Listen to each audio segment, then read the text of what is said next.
Welcome to the deep dive. Okay, let's get right into it today. We're looking at something pretty striking. Zohran Mamdani, the Democratic nominee for New York City mayor. The betting markets are giving him, really strong odds for the election this November. Kalshi had him at a 74% chance just a couple of days ago, July 9th, and Polymarket, back near the end of June, put it at 68%.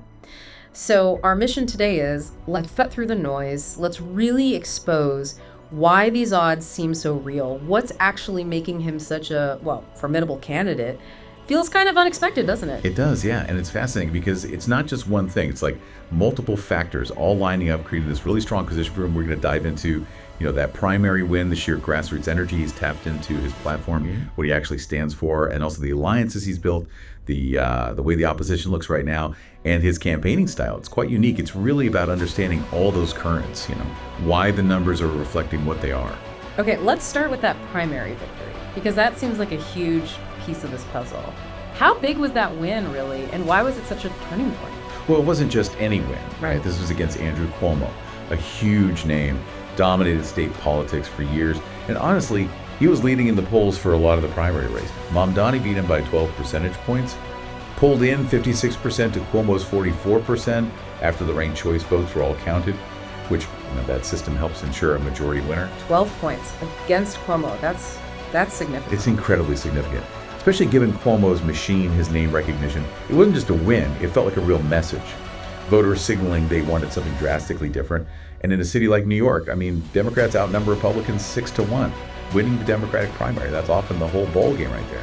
So that win really solidified him as the person to beat. Okay, a 12-point margin is huge. But how do you actually do that? How do you build that kind of momentum against someone like Cuomo? Was it just the message? Or was there more happening on the ground? Because keeping that kind of energy going, especially with volunteers, that seems really tough. You're right, it's incredibly challenging. And no, it wasn't just the message. It was backed by a, frankly, massive grassroots operation. We're talking over 50,000 volunteers. They knocked on more than 1 million doors. 1 million doors. 1 million doors. And the key thing here, according to a Bloomberg News analysis, was who they got out. He was incredibly successful at engaging new voters, younger voters, and especially these so-called zero prime voters. Zero prime voters, what does that mean? Basically, people who almost never vote in primaries. They just don't show up for them usually. Mamdani activated them, built this coalition of younger folks, middle-class people, particularly renters, across Manhattan, Queens, Brooklyn. That was a really clear contrast to Cuomo, whose support was more concentrated among, say, wealthier homeowners, mobilizing that previously untapped group that fundamentally changed the primary math, and it suggests real staying power. So the ground game brought out new faces, but what about the message got them interested enough to actually show up and vote? What was he offering that clicked? I think it boils down to affordability. New Yorkers are feeling squeezed, right? Cost of living is just intense. Mamdani's platform hits that directly. And progressive, sure, but it's focused squarely on that economic pressure. He's got some bold proposals, things like freezing rents on stabilized apartments. Okay, that's a big one. Huge. Plus, building 200,000 affordable homes, making buses free, universal childcare, even proposing city-run grocery stores. City-run grocery stores. Wow, how does he plan to pay for all this? Yeah, the funding plan is ambitious too. Higher corporate taxes and a 2% income tax hike on earnings over $1 million a year. And look, this message clearly gained traction, especially with working-class New Yorkers. Maybe, after feeling let down by Democrats in the 2024 results, people wanted something more direct, more tangible on the economy. Makes sense. But you don't win just on message and ground game, right? Especially not in New York. You need allies. How strategic was he with endorsements? Very strategic. It wasn't just about collecting names, though he got big ones. AOC, Bernie Sanders, Comptroller Brett Lander. That cross-endorsement with Lander, for instance, that was smart. It really helped unify the progressive wing during the primary. Ah, okay. Blocking Cuomo from peeling off some of that support. Exactly. Yeah. But it went deeper than just the big political figures. His campaign put a real emphasis on multilingual outreach. They had campaign videos in Urdu, in Spanish, really making an effort to connect with diverse communities like South Asian and Muslim voters, especially in Queens. And you saw it pay off. He went big in neighborhoods like Flushing and Corona, where they did that kind of focused outreach. It showed a broad, intentionally built coalition. Okay, so strong primary win, massive ground game, resonant message, smart alliances. Let's look ahead now to November. The general election field looks messy. You've got Mayor Adams running as an independent, Curtis Lewa for the Republicans, another independent, Jim Walden, and maybe even Cuomo popping back up on his own party line. Right, the fight and deliver line. Yeah, it's definitely crowded. And that fragmentation, it actually helps Mamdani significantly. How so? Well, look at a recent poll, Slingshot Strategies from July 9th. It had Mamdani leading with 35%, then Cuomo at 25%, Sliwa at 14%, and Adams way down at 11%. Now think about it. Adams and Cuomo are both fishing in that moderate pond, right? They're likely to split that centrist vote.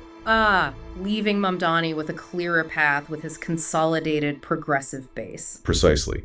While the center is divided, he potentially holds his base together. And it doesn't help Adams that his approval ratings are, frankly, terrible. Yeah. Only 28% favorable, 62% unfavorable. That makes him a pretty weak independent candidate and just makes that centrist split even worse for anyone not named Mamdani. Okay, one more piece here. Modern campaigns are run online as much as on the street. How much did Mamdani's sort of social media presence and personal style play into this? I think it played a really big role, maybe bigger than some people realize. He's very savvy online. Think about that video he did about halalflation. Halalflation. Yeah, his term for the rising cost of halal food and other basics, especially hitting working class immigrant communities hard. He filmed it right there at a halal cart.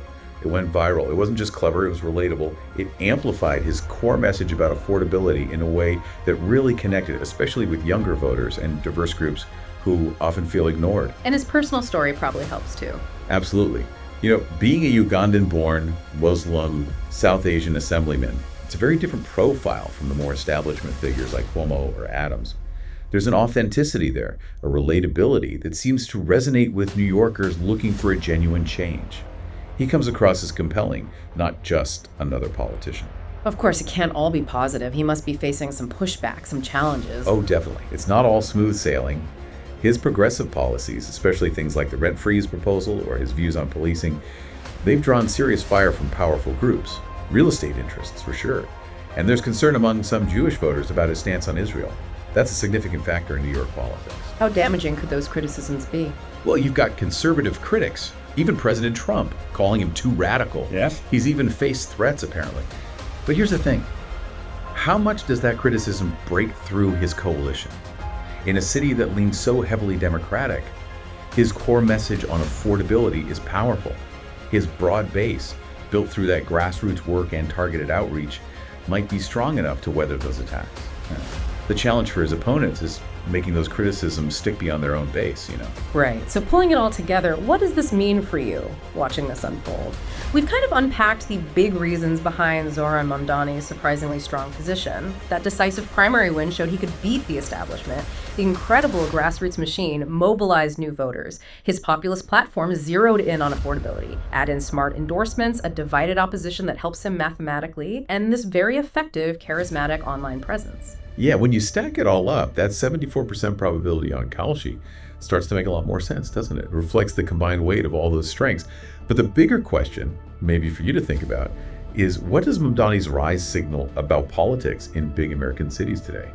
Especially now, with so much economic stress, so much information flying around, are we seeing a shift? Could these kinds of highly organized, progressive, grassroots movements become the new norm, challenging the old ways of doing things in urban politics?